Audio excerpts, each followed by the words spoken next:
fleste kender nok bedst min Kawasaki, men jeg har faktisk to. Jeg har faktisk en lille Honda herhenne også, som jeg har haft i et par år, men den har stået stille. Og her i foråret var jeg så heldig at få skrabet sammen til at få hende ud og køre igen. Så hende vil jeg lige præsentere for jer. Den så cirka sådan her ud, dengang den blev født. Modellen hedder Honda XL 600 RM. Minder meget om den, der hedder R. Forskellen er, at den her har både kickstarter og elstarter og nogle lettere fælge og nogle små detaljer. Men som det er stilen her på stedet, så har jeg jo startet med at pakke den ind i lærred fra nogle tasker. Og sædet er betrukket i oilskin. Det her er en gammel bæltepunkt, som jeg har kørt med i mange år. Der er faktisk plads til et pas hernede i, 20 cigaretter, en lighter og en kniv. Sådan en multiværktøj fra dengang. Ja. Ellers sætte nogle handguards på det originale styr. Gasrullen har fået lidt, der er en lille smule beklædning. Et USB-udtag til navigation, som jeg er spændt på her. Det er tændingslåsen. Den originale gik en lille smule i udu. Så nu er der tænding. Nu er der ikke. Speedometer og omdrejningstæller er fjernet. Jeg har sat sådan et par LED-lygter på her i stedet for. De er ikke asymmetriske. Jeg tænker ikke engang, de er godkendt. Men lys er der i den. Kort og lang. Og så har den det her lille sjove springblink. Det er sgu okay, når man skal signalere noget til nogen. Det er ledningsnettet, der er proppet hernede i. Jeg har prøvet at hvad kan man sige, isolere de strategiske ledninger og gøre det en lille smule vandtæt, men det er jo langt fra optimalt. Specielt på en offroad-maskine.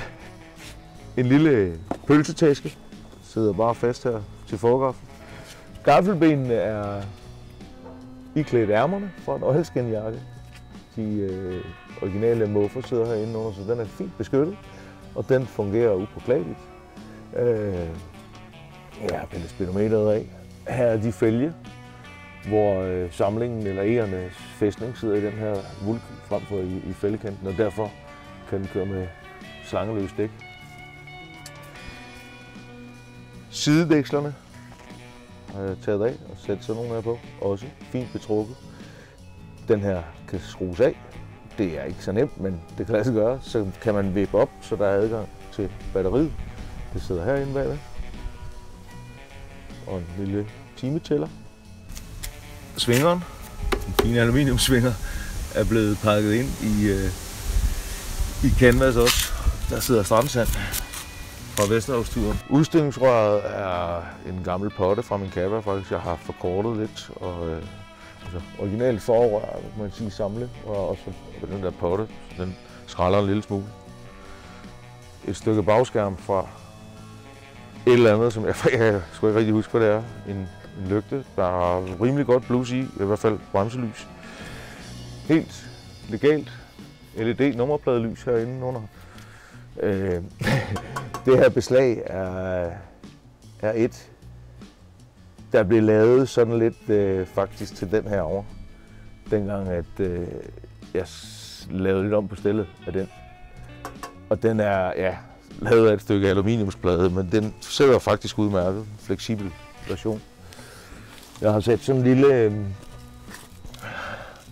lille hjul på her, fordi jeg er jo forholdsvis ny på offroad.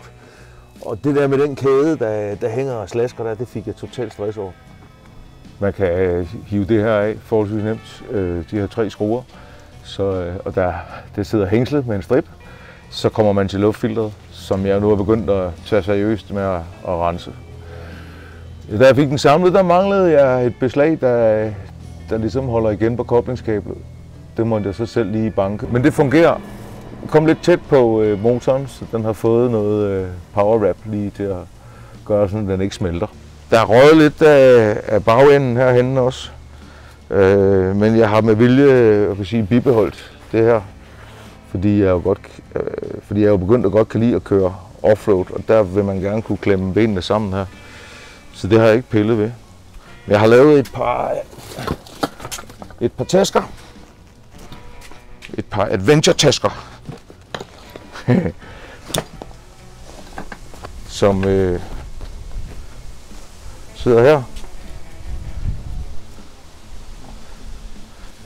De sidder, ja, altså så hovedvægten er her på, og så er der lavet et lille, der sidder i bunden. Et lille beslag, der går ind, der sidder et gevind der er siddet et fodhvilebeslag. Og så kan den her lige komme derned og få en styreskrue igennem, og det samme over på den anden side. Og de har faktisk været med på tur en 3-4 gange, hvor jeg har kørt voldsomt, hvor der i den her over ved udstødningsrøret har ligget værktøj.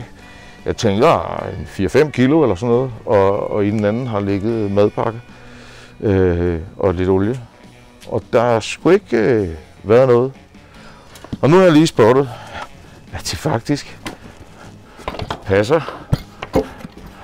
til, vi ser nu, hvad der skulle fordele mig til den her dame. Hallo? Det er den gamle Honda-dame. Vi har haft rigtig mange sjove timer sammen, og hun kan sagtens. Knasterne er blevet lidt trætte, så det ender nok med, at jeg må anskaffe mig noget tilsvarende i lidt nyere version, for det er eddermukke sjovt at køre grus. Og det kommer jeg tilbage til, fordi næste gang jeg skal på grustur, så har jeg videokamera med. Hvis der er nogen, der synes, det er en rodebutik det her, så er I helt ret. Men det er der en grund til. Det er fordi, jeg er ved at lave en ret stor ombygning. Og sådan bliver det et stykke tid endnu.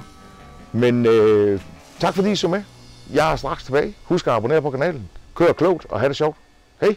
Højt opfra, så kan det godt ligne en el. Det skal man nok passe på oppe i Sverige.